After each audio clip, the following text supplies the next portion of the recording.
now have over 40 guests. I'm sure people will continue to join, and if folks have to step off, that's fine. We're lucky to have two fantastic guests with us here today. Professor Riaz from Illinois State University and Professor Akbar Zaidi, who's currently at Columbia University.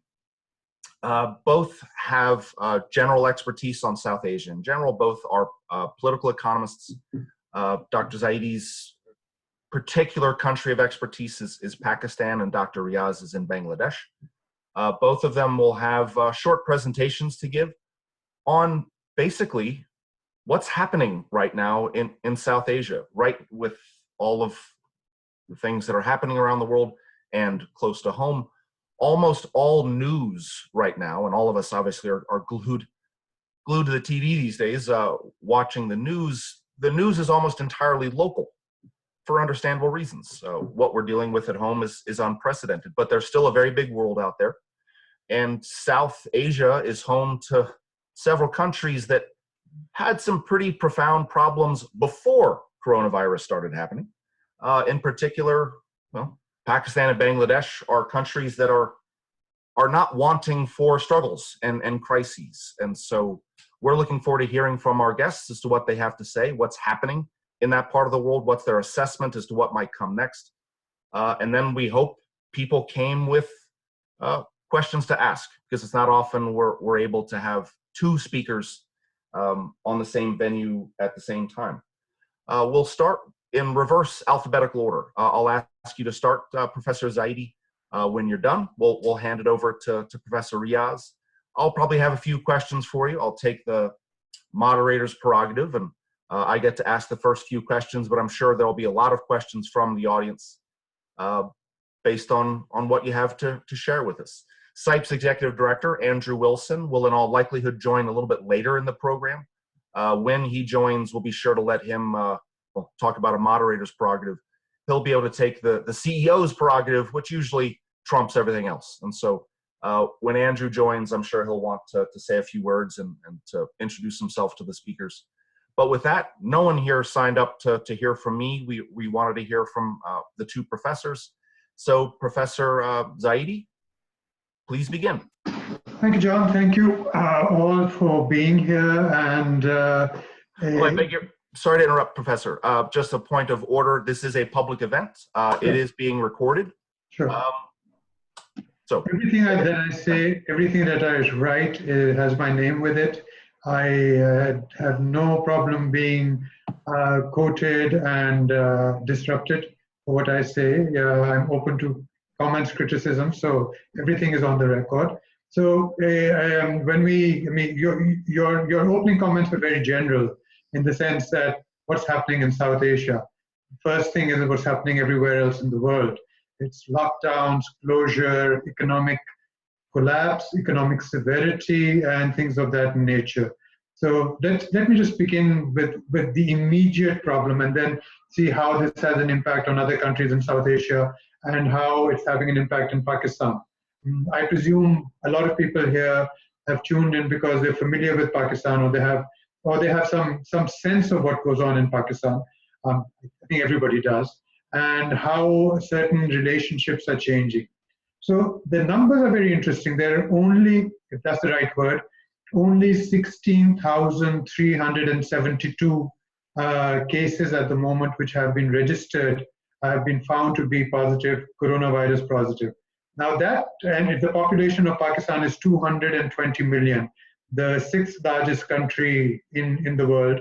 So that's a very small number by any comparison. But for the one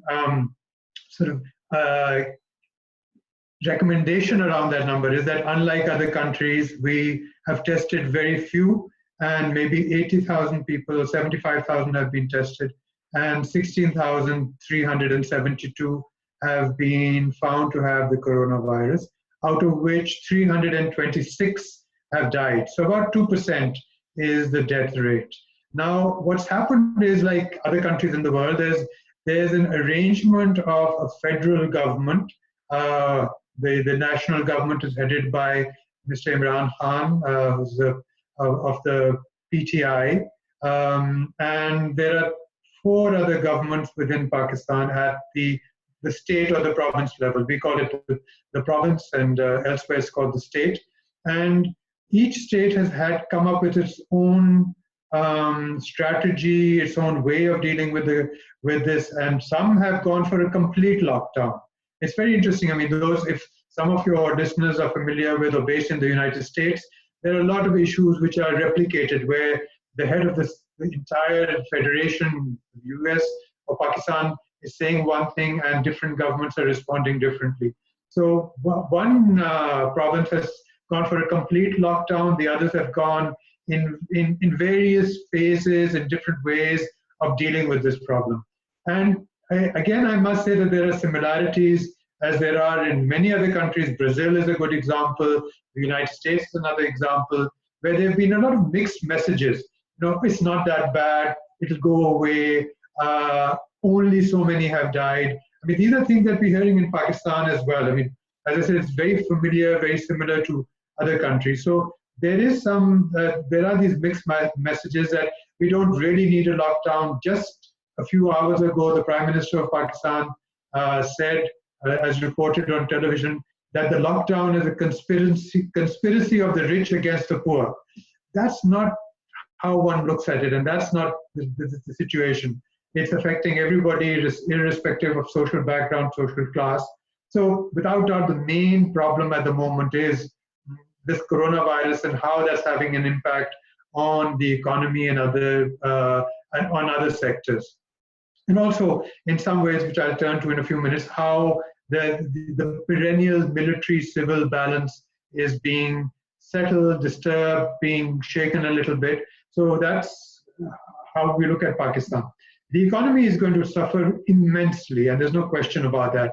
The IMF, the World Bank, and even the central bank in Pakistan are now talking about a negative growth in this for the entire financial year, which comes to an end in about 2 months. So they're talking about a negative growth of about 1%, or maybe a positive growth of about 1%, and with a population growth rate of about 1.8%. So we're seeing per capita income falling, and that's very significant, and that's going to have a huge impact on not just economic activity, but on the human cost of people. So that's something to consider. Like most colonial Commonwealth countries, our financial year is going to come to an end in 2 months, and we have a new budget coming up on the 1st of July. I think it's the same in Bangladesh, I'm not sure. In India, their financial year comes to an end in March and new one starts in April. So in Pakistan, the new financial year is going to start on the 1st of July. And over the next 2 months, May and June, the economic team is going to think about how they can raise revenues, because revenues are going to be low, there's very little economic activity. How are they going to address that problem? So one question which has been debated is whether there's going to be a cut in the military budget. I don't know if any of your participants, and if you saw the numbers that came out just, I think, 2 days ago, of the increase in spending by many countries. India, again, had a huge amount of spending on arms. So there's this concern whether is Pakistan going to try and catch up? It can't. Is it going to try and emulate India? It can't under the circumstances. It's a very interesting question which has emerged, and I think it's going to be around for the next couple of months. What's going to happen to the military budget? It's been high over the last few years, 2.6% of GDP. It varies a little bit. There's a lot of creative accounting around it, so that's going to be an issue. And I'll just make one point, and then I'll stop so that Ali can come in. This is the relationship between civil and military governments. I think the best way to call them is either governments or institutions. And we've seen that the military has made some statements about how the virus should be managed, how the lockdown should be managed. But in my understanding, and there's some writers who've said that the military has come down hard on the civilian government. I don't think so. I think some room has been created where the civilian government has been responsible for taking a lot of the measures. Some good, a lot of them not good. And the military has been on the sidelines, just organizing the thing. So it's a question which a lot of people ask, and I think, John, you asked this a few days ago when we had sort of had a discussion, what happens to the military and all of this. So at the moment, I think that there hasn't been a very strong sort of grab or an influence which has been put on Pakistan's civilian government. And much of what's happened on account of the lockdown and on account of how it's been managed, better and for worse, has been the responsibility of the civilian government. The last point is whether this has had an impact on South Asia. There has been one or two telephonic exchanges between governments in India and Pakistan about this issue. Since we're going to turn to Bangladesh after this, Pakistan has a large number of Bangladeshi migrants who work in Pakistan, both illegal and legal, and they provide remittances to Bangladesh as well. They're a significant element, especially in the city of Karachi, and they work in the informal sector, so they would have been affected very strongly. And unfortunately, Pakistan and Bangladesh's diplomatic relations haven't been very good for 6 or 7 years now, and I don't see them getting better. And there seems to be a sort of lull in some ways in between India and Pakistan. Although there is some voices have said that the coronavirus, like the climate crisis, is a very important opening for countries, for the South Asia countries to get together and talk about things. So I'll stop there and allow you or Ali to join in.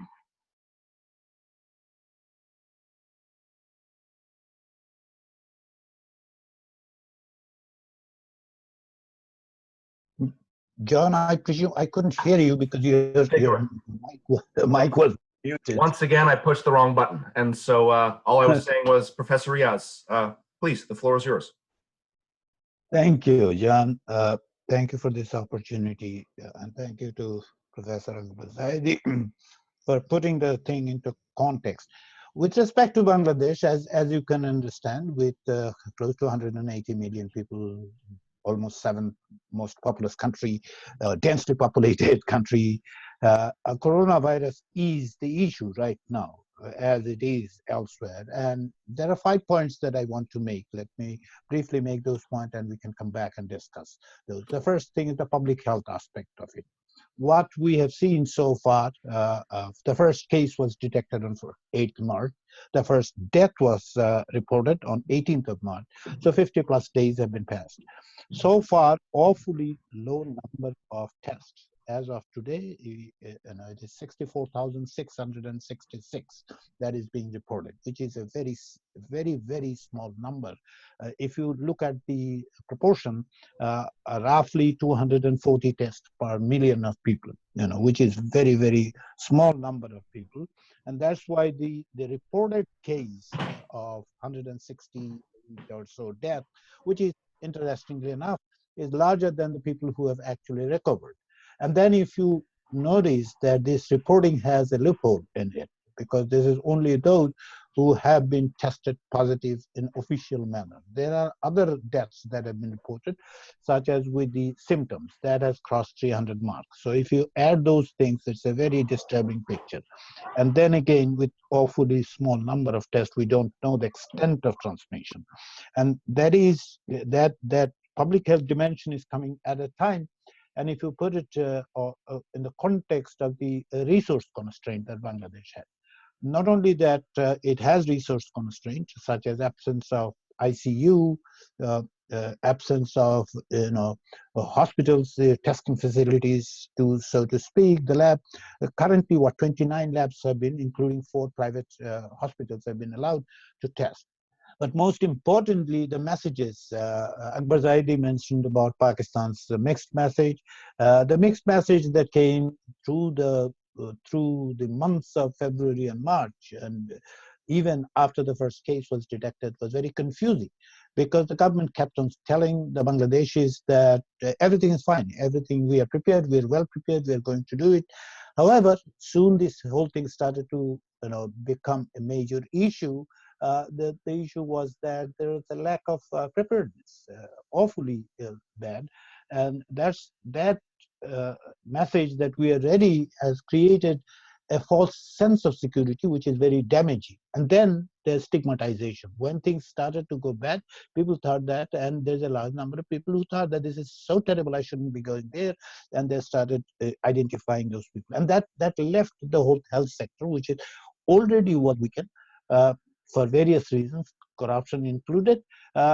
That has resulted in almost 500 deaths. And government didn't go for a nationwide lockdown, so to speak. Instead, what they did is what they described as a general holiday from 26th of March. So millions of people have left the cities and went into the villages and creating this, easy transmission, community transmission. So that is the public health dimension. Awfully unprepared, awfully ill-equipped, and that is what is here, and very small numbers. Second dimension is the economy dimension. We know that the Bangladesh economy, for the last few years, at least, it was projected as if it is doing extremely well. However, the disparity was increasing, and coming to this, Bangladesh was facing a very difficult economy anyway. Other than the remittances, all other sectors were very much in a downward spiral. It is in this context the government thought that they should interject with money.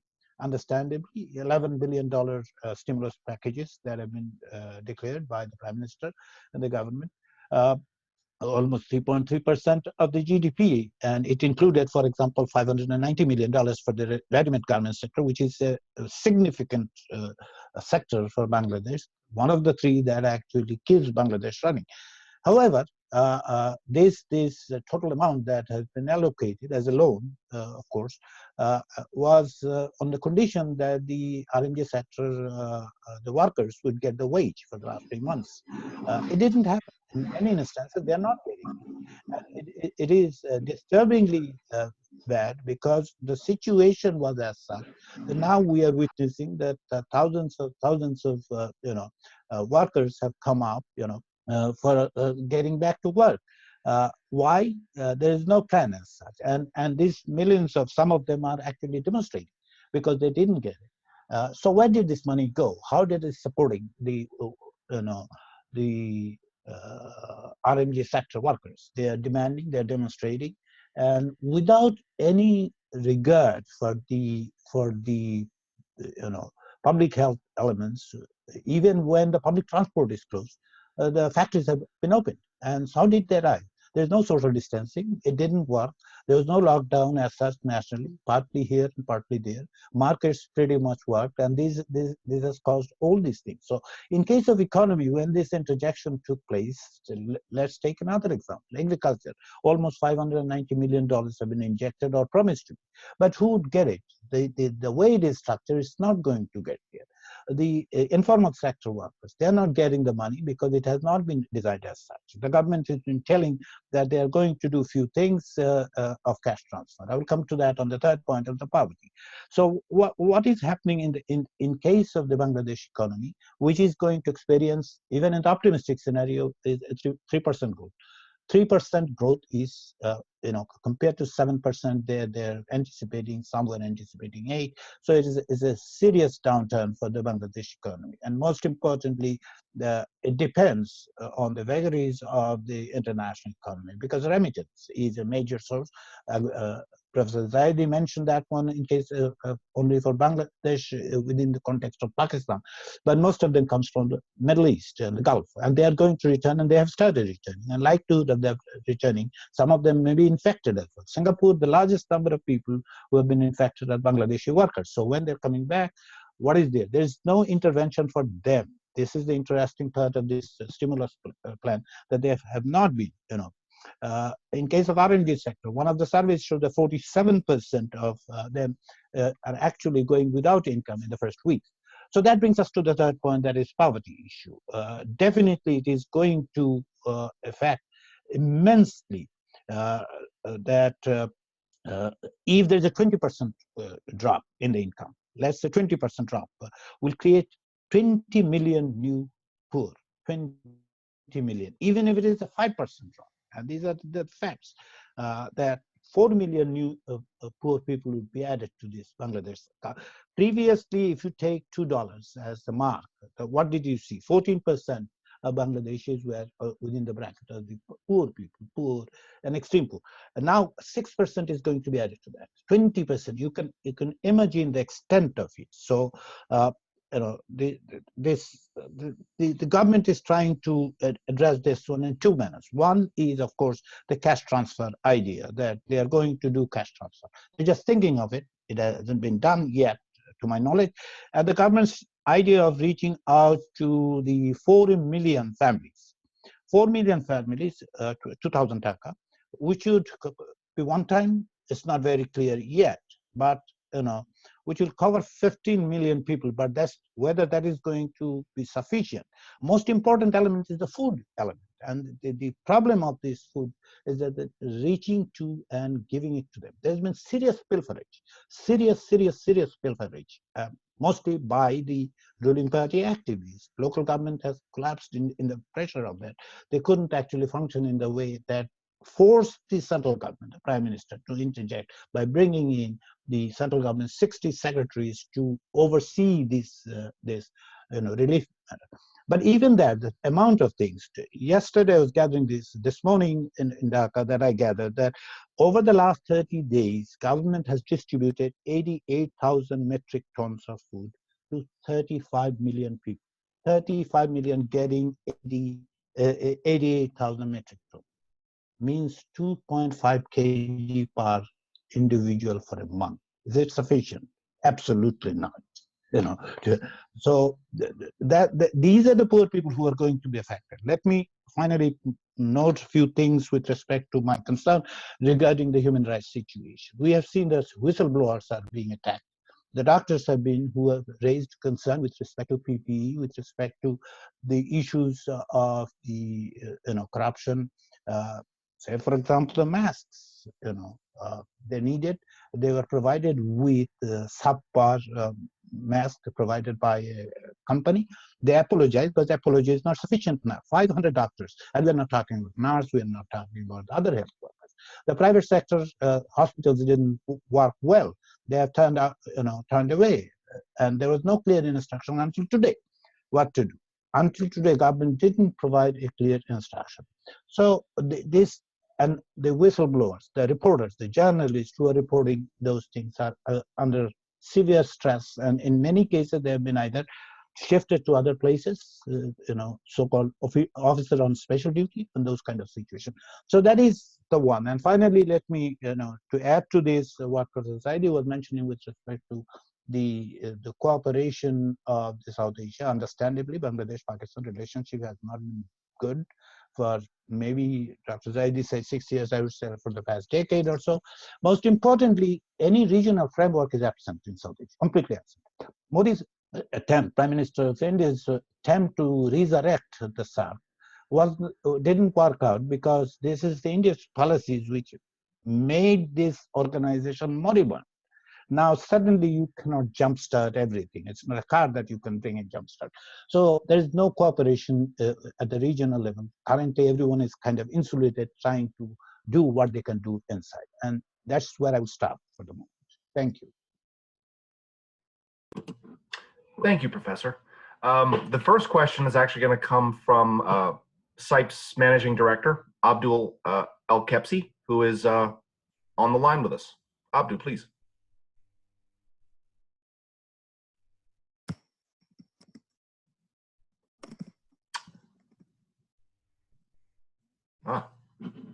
Abdul's going to. All right, so I was muted, but thank you very much, John. I really do not envy your role as a moderator. First of all, let me start by saying my name is Abdul El-Kepsi. I'm the Managing Director for Programs at CIPE, and I want to thank you, Professor Riaz and Professor Zaidi, for joining us here today. And the reason I don't envy you, John, is I've been following the chat questions. There's so much interest. I don't know how you're going to select which questions and how to answer in the little time that we have. But I appreciate the first chance to ask. Let me first tell everybody that we have podcasts for the professors with us at CIPE. I highly recommend you listen to them. It will add a lot more context and a lot more value to the discussion here. But one thing we're looking at CIPE here, in addition to all the issues we're talking about and we heard from you, and public health, economy, poverty, corruption, and all of that, is to start looking forward into restarting the economy. What will happen when we need to restart the economy, let alone managing it right now? So it is necessary and unavoidable for the states to come in and help the economy and somehow take over some of the economy right now to deal with the crisis. But what happens afterward when we need the private sector to be engaged? How difficult would it be for them to re-establish themselves and to regain the space that they have lost? This is all over the world, but of particular interest in South Asia. It has taken a lot of the private sector to carve a space for it. And right now it seems that this space is being eroded. What kind of problems do we anticipate and how do we deal with it? And this question can wait for later to be answered, but at CIPE, we're looking at that already. So thank you very much again, and thank you for the first question, John. Dr. Riaz, since you were most recently speaking, perhaps you'd take the first crack at that question. And as Abdu said, there's lots of other questions to get to, but this is a good one to get the conversation started. It is the most important question in a sense, that where do we start? Because COVID-19 is going to go away at some point, whatever the casualty, whatever the situation, how do you get? With respect to Bangladesh and possibly beyond, and particularly I would say in case of South Asia, it has to be ground up, meaning that to bring in the private sector, to bring in everyone, you'll have to reach out to the people who have been affected most. And there should be a long-term planning rather than a very myopic year-to-year basis. This is the time to throw away the year-to-year basis understanding of the economy, because it is going to be affecting so many people in so much ways that it has to be. How do we do it? First of all, protect these people so that they can return to work and be effective and productive. And that is where the private sector comes in. The private sector needs to be supported by the government, and the government needs to revisit its development priorities. In some cases, they need to actually look into these mega projects in case of Bangladesh that they have been planning, working on. Understandably, they have various reasons to do, but this needs to be stopped in the moment, or at least scaled down, and putting more money into the hands of the people who are suffering most. So my general response would be, instead of top down, it should be bottom up, in the sense that it needs to reach out to the people who will be the engine. Let us consider that the economy's engine would be the people. If you like, put it as a consumer, so be it. I'm not very much fond of this expression. Nevertheless, that is how it should be done. And the priorities need to be set very clearly. And here, John, I will start with one more thing: transparency, monitoring. Bangladesh, and I'm sure Pakistan, definitely Pakistan and others, are going to get a huge sum of money from IMF, the World Bank. And also all this money that are being put in as a stimulus, right? Who is monitoring those? Because if you don't monitor the pilferage, the corruption, the abuse of those is likely, the likelihood of that. That's why this plug the corruption thing as much as you can, have the monitoring strengthen,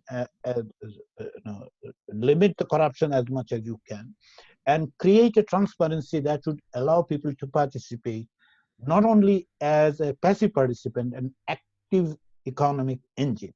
They need to be focused on. Thank you, Professor. Professor Zaidi. Thank you. The private sector, now where the private sector is dominant in Pakistan, whether it's education, health, transport, most other economic activities. So that's following from Abdul's question, that's going to be hit very severely, because there's going to be a constraint in the incomes of people. Economic activity has come down appreciably. The per capita income has fallen, so consumption is going to fall. And another thing which Ali also mentioned, which is equally important in the case of Pakistan, probably more so. $24 billion comes in from remittances in the Gulf states, in the Middle East. That's a huge amount. That's actually equivalent to Pakistan's total exports. I mean, it's amazing. I mean, unlike Bangladesh, which has exports about 38 billion, $40 billion, so Pakistan's exports are about 24 to 25 billion, and the remittances that come in are about 24 billion. So that gives you a sense of how dependent Pakistan's economy is on the oil exporting Gulf states. Now, there's no oil to export anymore. The Gulf states are they're not in lockdown, but they are going to have a very severe impact of the oil, the price falling to, I don't know what it is, minus $35 or plus $3, but huge falls in oil prices. And I think the pattern is going to be about between the range of $15 to $25 for at least the end of this calendar year. That means, and today there's a report in the Pakistan press that 30,000 Pakistani workers in the Middle East have been laid off. I think the numbers are going to be much more than that. So you've already got a severe, already a bad economy suffering because of the lockdown, because of the virus. Now you've got the people who are bringing in the money to Pakistan going to be out of a job. There's going to be low income coming in or no income coming in. And to expect that the private sector to start working again is going to be very, very difficult. I actually don't see that happening in the next 6 to 8 months. I feel that this calendar year, 8 months that are left, are going to be a growth, a GDP falling, maybe 0%, maybe less than that. But it's going to take a lot of initiative by the government to support private sector. What they've done is they've lowered the interest rate, which was very high to start with.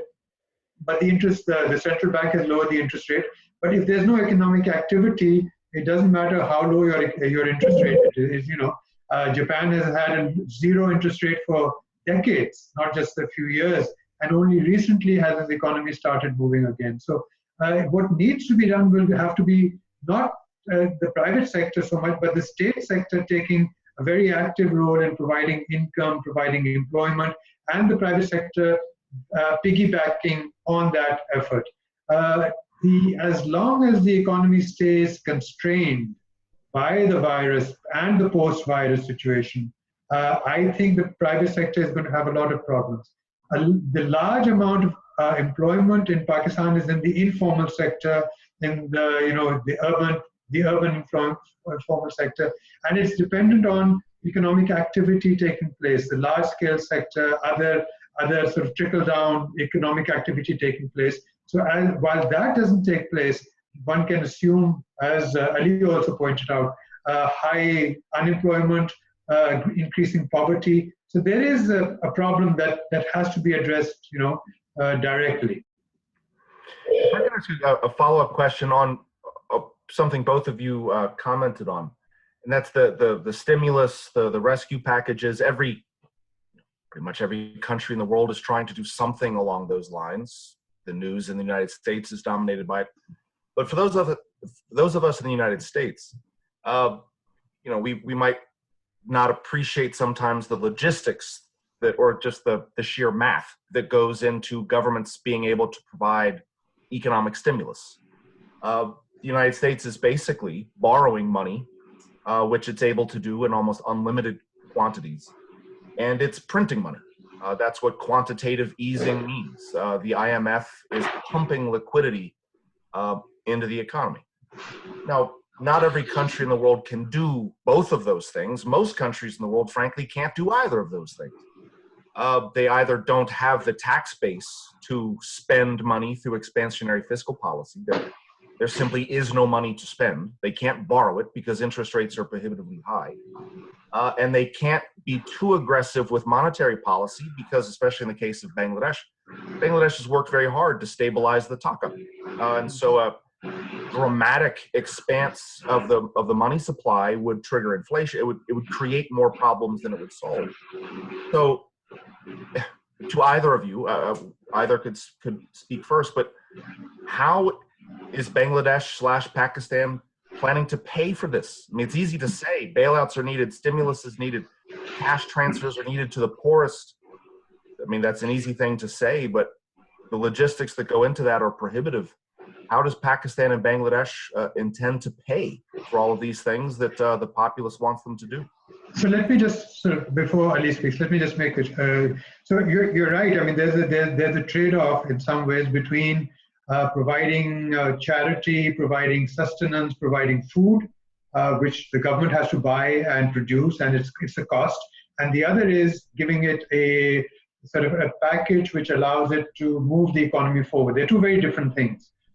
Incentives and in some ways just consumption transfer. Okay, there's a lockdown, people need food, their food has to be provided to them.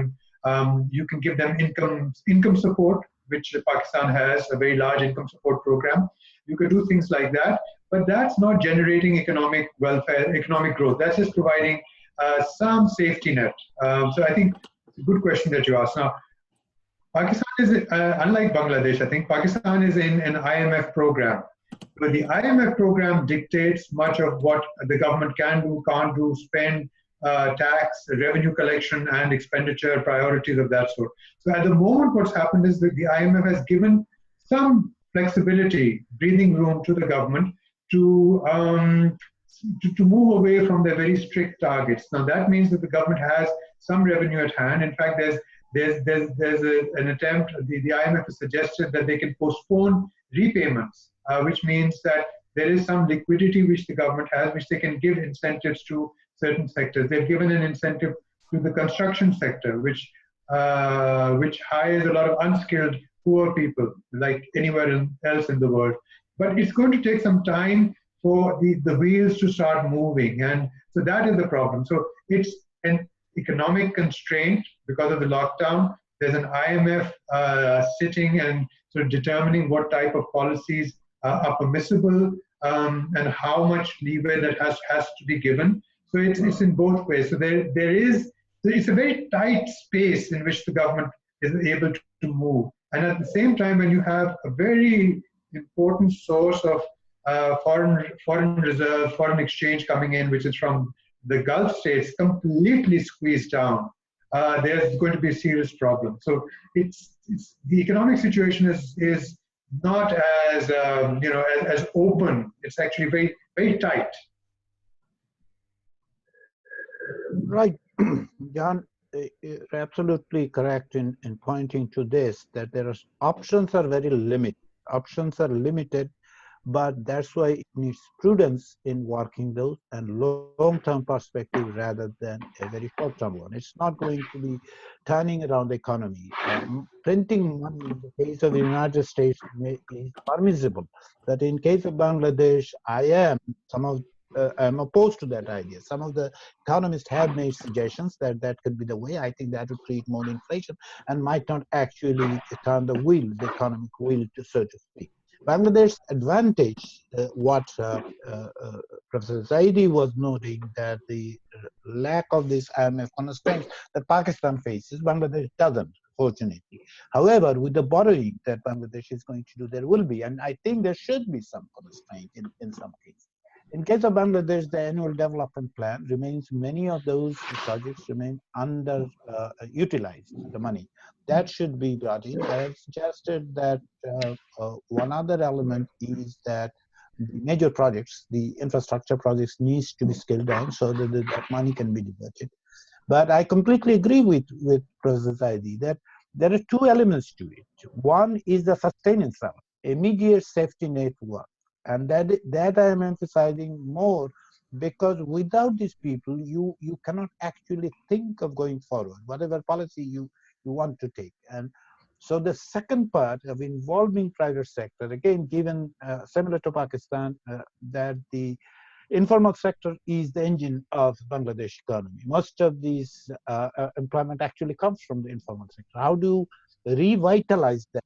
And this revitalization that's why my idea, if I could, and let me take a step back, I'm not an economist, I'm a political economy person. My argument was that instead of these stopgap measures, of these band-aid of the stimulus, Bangladesh needs to have looked into revitalization of economy that should have been planned with a larger scheme, that this is how we are going to do. And there needed to be some shifts, some changes if needed, that needed to be done, which that hasn't been done. What I see is that similar to the Western nations, in case of United States, the economy was in the good shape, and if you just put a band-aid, it might work. How much that would work is a different question. But in case of Bangladesh, or for that matter for India, I think, as far as I understand, this band-aid would not work. There has to be a revitalization plan involving private sector, but state will remain a significant element in the economy in the coming months and possibly for at least a year more than that. And that is how the state should act, with transparency, with accountability. Because if you don't add those things, John, we're going to lose everything. I'm going to turn to some questions from participants. Please keep sending them in. Everyone listening, please send them in. There are two questions that I'm going to combine. One question from Ray and another from Thompson.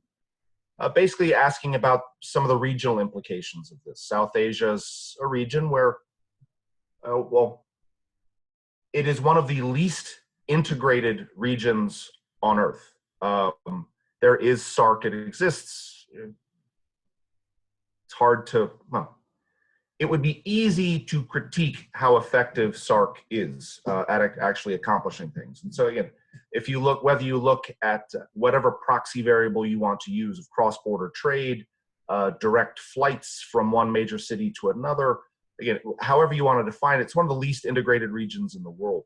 It's a region with a lot of tension. And so to combine Ray's question with Thompson's and also to add a couple of my thoughts, I'll make it a broader question for both of you. How will this crisis, what's happening, potentially affect regional affairs, bilateral relations? I mean, India, Pakistan, India, Nepal, Sri Lanka and India don't particularly get along very well, Pakistan and Bangladesh. How will this, or how might this affect tension in the region? Again, you can't predict exactly what will happen, but is it guaranteed to get worse? Is there a chance it could get better? Or is it just impossible to predict how this crisis will affect regional affairs, bilateral relations between any two sets of countries? That question's to either of you. John, let me try to take a stab at it.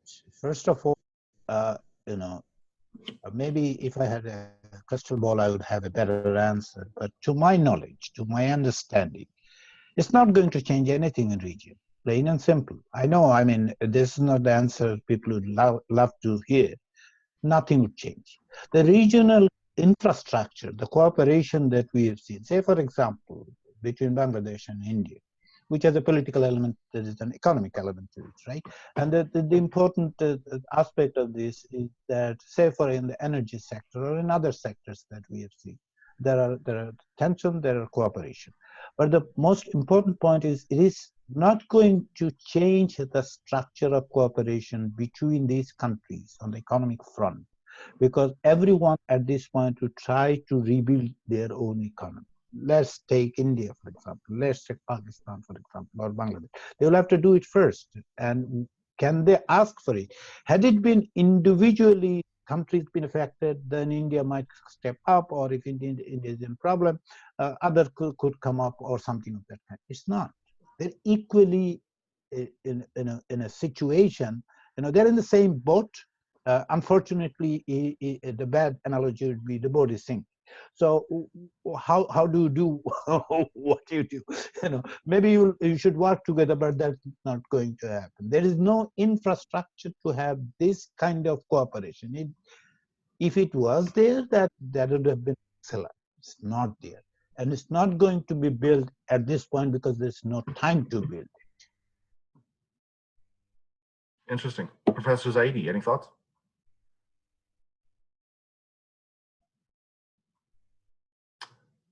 Professor Zaidi? Yeah, I thought you had muted me, so that's why I said this. Oh, sorry. Okay, so I mean, I completely agree with Ali. That absolutely everything that he says is true. The reason for that is this is not a virus which has been conveyed or communicated across South Asian borders. It's not something that came from Bangladesh to India, India to Pakistan, or from Nepal to anywhere. So you know, it's a very contained. It's a national problem. It's not something that fled across. So, I mean, I was just thinking, I mean, I completely agree with that. It's going to have absolutely zero impact. Although it could have been a possibility of saying, okay, you know, you have your problems, we have ours. And they're similar. Let's see, is there anything that we could exchange? I mean, is India? From what I read, India is trying to develop a vaccine. If that happens, how is that going to have an impact on Pakistan? Well, I mean, and on the other hand, there's the China factor where Pakistan is concerned. Pakistan has already been saying that China is just about to develop a vaccine, as we see from the US press as well, that the race between China and the US over who develops the vaccine. Now, if China is able to, I presume that China will offer some to Pakistan or maybe test it there. There are rumors they're going to come and test it in Pakistan, which I hope they don't do. But, you know, so it's interesting when we talk about the region, South Asia, now it's become necessary to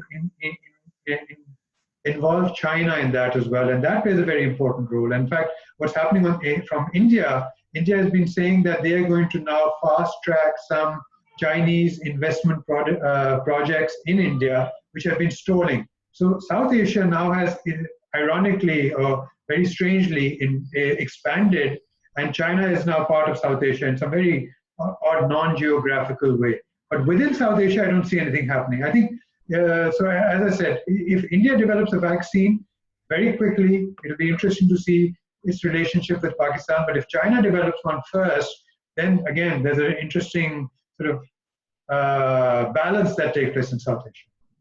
Interesting. I'm going to get to a question that James asked at 2:21 p.m. But I'm going to, again, moderator's prerogative to ask an unplanned question. One aspect of what both of you just touched on, and Professor Riaz, you mentioned a few minutes ago during your remarks, some of the human rights implications of what we're seeing, not just in the availability of PPE, but you also said, if I understood you correctly, whistleblowers are being targeted. And so with again, fast tracking projects funded out of China and India, anticipating a deluge of funding from the World Bank and the ADB, governments are going to spend whatever they're able to spend themselves, stimulate the economy, get the money out, let's just build stuff. It's not a question of if much of this money will be lost to corruption and fraud. It's purely a question of how much, and by an order of magnitude, by how much. So I have a question for you. Again, without monitoring, again, Dr. Riaz, I think these were your words. Without monitoring, much of this money will be either wasted or just flat out stolen. What role should civil society play in this, whether in Bangladesh, Pakistan, or anywhere in South Asia? Most of the people on this call work with either with or for international NGOs. They work with a lot of local civil society organizations in Bangladesh, Pakistan, Sri Lanka. So what role can and should domestic civil society play in trying to prevent some of the most egregious abuses that without their oversight would almost be guaranteed? And John, please. This is the million-dollar question, so to speak, or maybe we should talk in $1 billion nowadays. Million is too little in this instance. If you look at South Asia in general, other than perhaps the resistance that we are seeing from the civil society against the BJP agenda over the years, the civil society, and Akbar, please help me out if I'm wrong, the civil society in general has been weakened because of certain elements. In case of Bangladesh, I would say the authoritarian tendency of the government, and also the politicization of the civil society, fragmentation, lack of cohesiveness in society, and so on and so forth. Nevertheless, the most important element is how can they rebuild? This is an opportunity for them to rebuild as well. I think the civil society irrespective of their leaning towards certain political ideologies. They should come together and partner with the INGOs and partner with, and in this case, John, I am more interested to see the donors acting in a fashion. The anti-corruption laws and policies and these and that would be less effective in this kind of sense, because this is not a situation that they have planned for those things. So there is a likelihood of corruption getting increased. You mentioned that definitely it will. Our experience, you and I and everyone knows that our experience is Ebola and other instances it has. This kind of health emergencies have created this opportunity for pilferage, for stealing money, for corruption. And in the context of Bangladesh, let me, and similar to Pakistan, actually, the money that is being borrowed is borrowed against the future of its people. There should be no confusion about it. The money that is coming from World Bank, the IMF, the Asian Development Bank, or even the Chinese-led the infrastructure, these are not doled out money. Nobody is giving money to anybody as a doled out. There has to be some kind of an interest, something, the money has to be returned. So when you are putting the future of your people practically mortgaging future of people, there should be an inclusiveness. There will be resistance from the state, irrespective of anything. And especially when the vertical and horizontal accountability is gone, civil society has been decimated or at least weakened, there will be difficult. But this is an opportunity. I see this as an opportunity. Why? Because this is the one that involves people, irrespective of anyone. And the larger number of people who are the voiceless ones here, the marginalized ones. Look at the people on the street, those who are now in Bangladesh actually looking for food. They're the ones, you are representing them.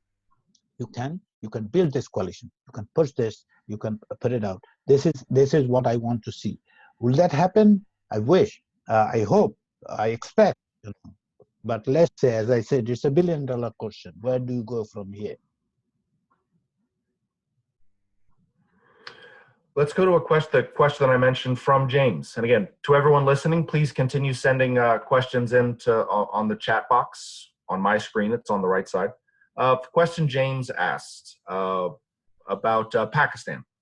How has the COVID-19 crisis impacted the media in Pakistan and its access to health information? So I presume that would be for Professor Zaidi. No surprises for knowing that the media in Pakistan is not free.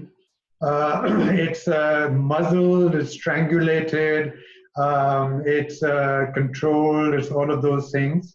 But what's happened is, interestingly, that in this coronavirus crisis, for example, the health minister or the equivalent of the health minister has his news conferences very frequently, and he's asked questions by reporters, and then he's supposed to respond, and these are covered by all forms of media.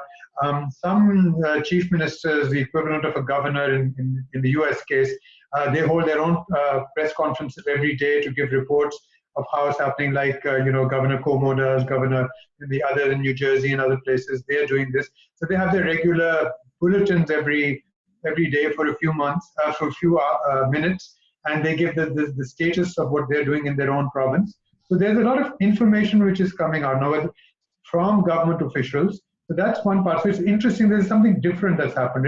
It's not to say that the media is free, but at least what it's allowed to do is these voices to come through.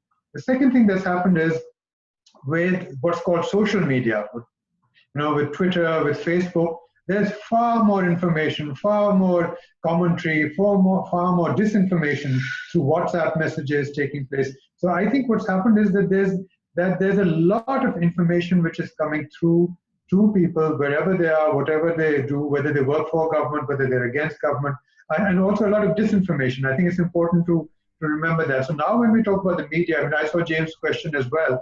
When we talk about the media, this idea of what is the media needs to be thought very differently. The old models have gone away.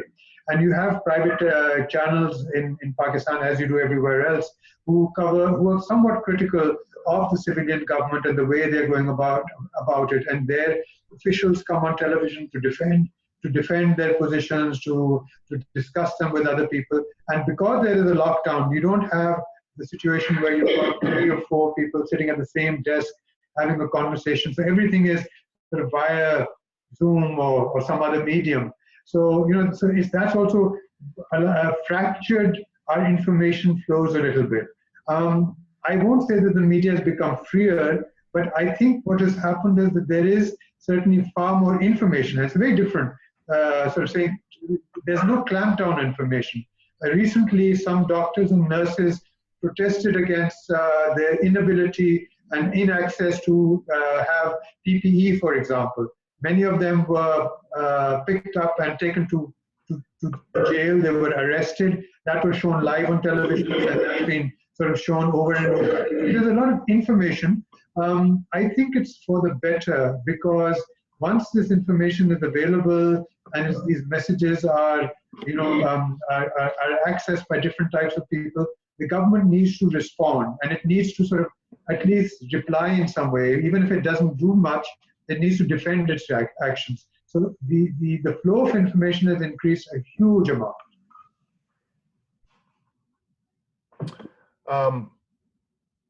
There have been a few questions, such as the one from Emily Moore, about what sort of adjustments CIPE will be making with our programming in the region. So in a few minutes, I'm going to let my colleague Arya Najat answer that question. I'll turn to her in just a few minutes, but I want to get to a few more of these participant questions. This is one for Dr. Riaz. This is a question from Jeffrey McDonald at 235. The Awami League government's popularity is driven partly, possibly predominantly, by economic growth and development achievements, which will be difficult to sustain post the crisis. The question is, Professor Riaz, what do you think are the political implications of COVID-19 in Bangladesh? Political implication depends on how you look at the current system of governance. The assumption that Jeffrey is coming from, I have a little bit of disagreement on this.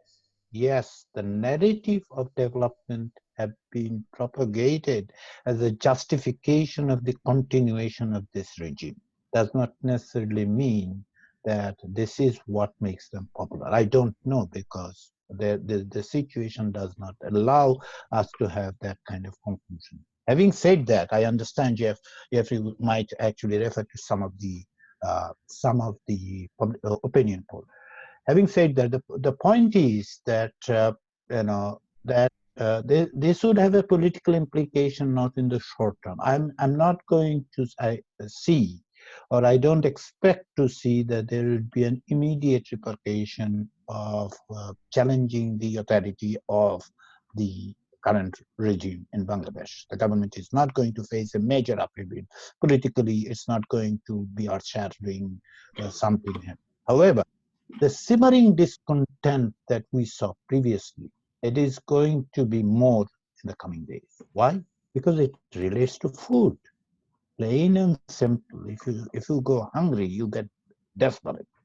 Look at what is happening on the streets of Bangladesh. For the relief materials, people have completely disregarded, and they have no choice but to disregard the social distance and come on the street and demanding relief materials. The narrative that we heard and the glowing reports that Bangladesh is making enormous economic progress, I had always raised a little bit of concern on this because the disparity that it was creating, and Gini coefficient is a good point to look at over the years what happened. The number of the poor might have reduced, but the rate of poverty going down was slowing in the past. What it created is a jobless growth. There is a huge number of people who are not getting the job. So you'll have to take all this into account that when we are talking about these economic issues. However, given this condition, if the food situation continue to be what we are witnessing now. Optimistic scenario is the Boro crop is going to come out. Whether government can actually manage it in the sense of distribution. Let us not forget that famine-like situation doesn't create because absence of food. Most of the time it is the distribution network that matters. I'm largely borrowing Amartya Sen's and others' work here, right? So is the distribution network going to work? Food, sustenance, job meaning in the sense of in the informal sector, which provides the largest number of jobs in case of Bangladesh. So all those things are going to have a long-term impact. Whether it's you call it popularity, call it something else. It is going to pose a challenge today. But it does not mean that it's going to happen because the change requires other elements, such as the political force. What is that political force? Who is going to come down? Who is going to lead?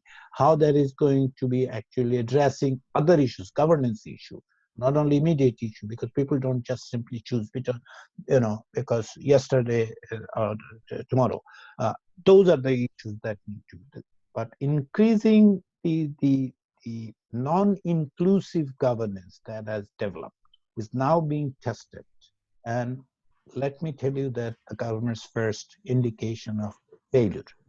Enter, the elected representatives at the grassroots level, in Union Parishad, in Jilas and Upo Jilas and others, have been brushed aside, and then the secretaries were asked to do it. It is the central administration bureaucrats who have been put in charge. Whether they would do a good job, bad job is a different thing. What does that mean? If they're so popular, if they're so connected to the people, why this entire relief operation had to be done through a bureaucratic mission? And all other things, look at all other things. There's no connection between the elected representative. Parliament sat for 2 days or whatever. Where are the parliament members? So this is the absence of politics. I call it absence of politics. There's a longer discussion about Bangladeshi political situation. Absence of politics is the question. That is going to be strikingly stark on our face in the coming days. Thank you, Dr. Riaz. I was going to throw to my colleague Arya Najat, but I want to get to one question from the audience because it touches on exactly what you were just commenting on, Dr. Riaz. The question at 2:55 p.m. from, and I apologize for mispronouncing the name, Bim Mathima, asked exactly about this issue of how this could trigger unrest. I believe it's probably you that told me this, Professor Riaz, that in the case of Bangladesh, about 85% of the population of Bangladesh are either hourly wage earners or they're in the informal sector, which means that if they don't work today, if they don't sell their product today, they don't eat today. So lockdowns, quarantines are threaten their, that's a death sentence. People don't starve quietly. They'll commit crime. They'll protest. This will get ugly quickly. So to both of you, but I guess first to you, Professor Riaz, because you were just speaking to this, isn't it inevitable that these countries are going to be dealing with real stability problems if the hunger starts getting acute, grocery store shelves are empty? What happens? And thank you for that question, Bim. It's very pertinent. John, 87%, roughly 87% are in informal sector in Bangladesh. And as I mentioned, food matters. This is cliche, and perhaps someone would say, what a stupid thing to say, food matters. Food matters. And food not only matters in the context of, the other thing that matters is the urban population, if they're starving. Let us call spade a spade. The urban population would be the vital element if there is any discontent and expression of discontent. These are happening sporadically, not much reported in international media, but nevertheless, if you look at the media in Bangladesh, and particularly social media, you'd see that there have been the RMG sector, the ready-made garments workers are demonstrating for what? Now they are told that they would get 60% of their wage. Why? If the government has given them money, why this? There's no clarification. If all these orders have left, which I presume it would, because I'm not going to buy a shirt tomorrow. In all likelihood, I would not go to buy a shirt tomorrow, which would have come from Bangladesh. The point is that there would be a market. If there's lack of order, and now you're bringing in thousands of millions almost, and you're telling them that you're not going to get the salary your wage, so you'll only get it 60% for the last one. Why? It's not their fault, and the state has supported. So these are the elements. These are them. Is there a potential unrest to it? Yes, there's a potential unrest to it. It's not going to do good for anybody. Social unrest at this point is not going to do good for anybody, and that's why what I have been telling. Make these people the engine of the economy is, turning the wheel. Let them work. They want work. They are not waiting there for doled out money. They want to work. They want to participate. They want to live. They want to survive. Let the state and the private sector, and of course, agreeing to Zaidi that private sector in Pakistan and Bangladesh is not going to be the leader in these instances. State will have to be, but a transparent state.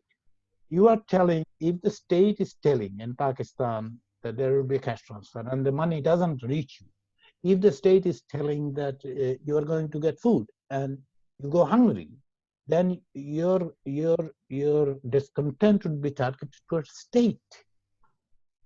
It's not going to go to a private sector. The job that you lost from the store that you were working, you're not going to go and find that owner of that store, that why did you throw me out? Because you understand. I understand. So that's the point. That states have lack of transparency, authoritarian tendencies, information manipulating, suppressing the press, muzzling the whistleblower are not the thing. That might look good, that might think good, but it's not going to work in the long term. Maybe in the medium term, it's not good. Professor Zaidi, your thoughts on this question? Yeah. Okay, so this is the 5th day of Ramadan, and the day in South Asia, and the day that the Ramadan's first day started, there was a complete disrespect for the lockdown. And to come to your question, the discontent is being manifest through people's pockets. They don't have money, it's the economy, they can't work, there's no food, they have to get out, and there are specific implications of Ramadan that you eat at a certain time, and there's a festive situation, collective eating, you eat different types of food. So it's, and you have a lockdown as well. So it's the discontent that we have seen and that we're going to see is going to be on how the economy is managed. It's not going to be so much. See, one reason is that unlike the United States, for example, where there are 1 million people who've been identified with the coronavirus, in Bangladesh and Pakistan, there are a few thousand. I mean, given our population, there are 16,000 in Pakistan. So that's very, very small. So the coronavirus itself, the disease is not going to cause the problem. There are some areas where people have complained about how certain governments have behaved, and they sort of understood why certain governments have worked very well. The province of Sindh, for example, has surprisingly. There's a question here, I think, from Marvi, who asked a question about whether this has become just all about politics. And of course, everything is about politics. And whether there's a crisis, whether there's an intervention, whether there's a subsidy, whether there's a lockdown, it always becomes about politics. And people do tend to score points on it. And politicians are supposed to do that. Otherwise, they'll be out of their job. So they've been doing that. But I think it's also, one thing that's happened is there's also been a recognition by a large number of people that some state governments, provinces, provincial governments have been better at managing the problem within their provinces than others have. So so that's been a very positive impact, and there is some comparison to be made. But overall, the problem is going to be, okay, what happens over the next 3 or 4 months regarding the economy? If this problem persists, then there's going to be discontent. Already we do see in the media, we do see reports by civil society, a question that you asked earlier. There are these reports which come through from civil society on social media platforms which identify pockets where people have come out and they say, we're not sitting at home anymore. We need to eat. We need to go and sit in Bangladesh, where about 85% or 90% of the population is in the informal sector. So for people who are dependent on somebody giving them a daily wage, they can't sit at home at all. There's no job security, there's no social sector security, there's a privatization of health, education, other social interventions. So people are only dependent on how much money they have. So that's going to determine what happens to sort of the political impact of that. But we also see in so many other countries across the world. I mean, I think Lebanon is interesting. I mean, just 2 days ago, people in Beirut have come out. They've come out in Lebanon protesting against the economy. So where there has been a lockdown, we haven't seen so much protest. We haven't seen some discontent being expressed because people are locked down. They can't express it except on Twitter and elsewhere. But I think in the next 2 or 3 months, they're going to be critical to see how the economic ramifications of this play out. And then, when people are forced out, as Ali has said, as you mentioned, then there's going to be an impact. How does the government, local government, provincial government, and national government, in the case of Pakistan, how does it respond to this problem? Thank you, Professor. Because we only have a few minutes left, please let me ask my colleague Arya Najat to comment on a few of the questions from the audience about how the ongoing crisis is affecting CIPE's work in the region, and what are some things that CIPE is. I mean, it's hard to believe we're only a few weeks into this, so we haven't made dramatic changes in response to the crisis, but we are asking ourselves some specific questions to determine what we should consider doing in response to what we're seeing. But my colleague Arya Najat can speak with more detail on that. Arya, please. Sure. Thank you, John, and thank you, Emily, for the question. So I'll briefly speak about how we are adjusting as a result of this pandemic and with regards to the work that we do in the region. At a tactical level and from a technical point of view, where programs are, where it's possible, are being taken to the virtual space. We're not letting the perfect be the enemy of the good and stopping all the work because we can't do, for instance, in-person collaboration or in-person meetings or advocacy initiatives that we have been running in the region. So that's one way of adjusting existing programs. But more broadly and strategically speaking, CIPE as an organization is adapting to this process. I think that's the best way of phrasing it. We're listening, we are being flexible, and we're adapting. One of the ways we work across the world, but also in South Asia, is through partnering with local organizations, business associations, economic think tanks. And so the process of adapting to the situation is primarily informed by partner insights. We listen to them as we reflect and share lessons learned between regions and between different countries in South Asia.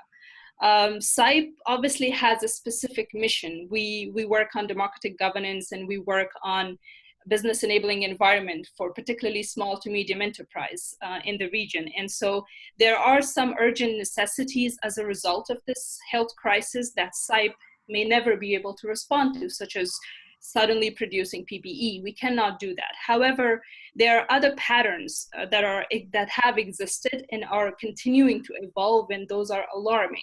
And so what we do is we continue to observe those patterns and think about and ask ourselves this question and our partners, how can we intervene? I want to give you some examples of what those patterns are. For instance, we're noticing, and this is something that has come in presentations by both Dr. Zaidi and Dr. Riaz, is increased government and military presence in civilian life and in the economy. And an absence of or lack of clarity on sunset provisions in terms of when will this presence end, or will it be short-term in nature. There is also limitations on the exercise of democratic governance or democratic participation by people.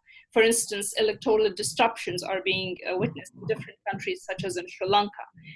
There is significant potential for corruption. This was mentioned repeatedly, and that is one of the areas that CIPE works on. We have a specific center that works on anti-corruption in governance. And there's also loss of opportunity for businesses, particularly small to medium enterprises and entrepreneurs, that we continue to support. We have worked with them before, and we will continue to support them. Thank you, Arya. And one quick point on that question. CIPE it's early, things don't commence quickly, but CIPE is trying to design an initiative that would enable and empower the right mix of civil society organizations in select countries in South Asia to specifically participate in and monitor large-scale infrastructure projects, which will be, the term that I've heard before is a Christmas tree project. Even from donors like the World Bank and the Asian Development Bank, all of them are speeding things up. They are relaxing oversight control. The modus operandi right now is get the money out, get the money into the hands of the governments that need it. Of course, much of this is going to go to purchasing villas in New York, and at least some of the money will be stolen. But there is a unique role that civil society can play at making sure the planning process for large-scale public works, again, which will be emphasized as part of economic stimulus moving forward. How do we make sure that the planning process for these stimulative investments reflect the communities that they're ostensibly supposed to be benefiting? And how can civil society engage in the actual implementation of these projects and to make sure that the money is actually going towards the purposes that the donors wanted it to go to? So, but again, that's in the early stages. One of the problems with our line of work, projects move slowly, donors move slowly, and so it's hard to adjust programmatically with new programs when all of us on this call ultimately are kind of funded by donors. Things move slowly. But CIPE is, in addition to adjusting the programs we currently have, we are trying to design some outside the box programs in South Asia to address some of the risks that we anticipate in the near term resulting from the crisis that we're going through. With that as sort of the last remark, I want to thank Professors Riaz and Zaidi for taking the time to join all of us here today. Your comments were fascinating. The conversation has been interesting. I encourage everyone listening, please go to the CIPE website to listen to the podcasts that both of the professors recently did with CIPE. They're both less than 2 weeks old. One question that I ask each of them in the podcasts, or sort of what are your anticipations of what comes next? In particular with one of the comments that Arya made, the lack of sunset provisions with the increasingly intrusive government presence. Like Bangladesh and Pakistan, this is no secret. This isn't profound analysis on my part. These were both governments that were moving in the wrong direction when it comes to respecting human rights, civil liberties, press freedom, freedom of speech. They were moving in the wrong direction in these fronts anyway. Now that we're in the middle of this crisis and populations are actually calling for governments to do more, they want more intervention and more control on the economy, more government presence in people's daily lives. When this passes, and it is going to pass, how can we, or what can we do to increase the odds that, the government presence and government control is lessened? Again, these are not, we're not dealing with countries that naturally liberalize. And so how do we deal with the ramifications of some of the problems that we can anticipate are coming next? I asked both of the professors questions like that in the podcasts that you can find on the CIPE website. And also I encourage everyone, just Google the professors' names. They both have a large volume of fascinating articles on subjects related to these books. They've contributed quite a bit to the marketplace of ideas in Bangladesh, Pakistan, and the broader South Asia region. So I encourage everyone, just Google them and see see all the work that they've contributed. So with that, thank you everyone for taking part. Professor Riaz and Professor Zaidi, thank you so much for again being generous with your time. And with that, we are done. Good afternoon, everyone. Thank you Thank very you. much.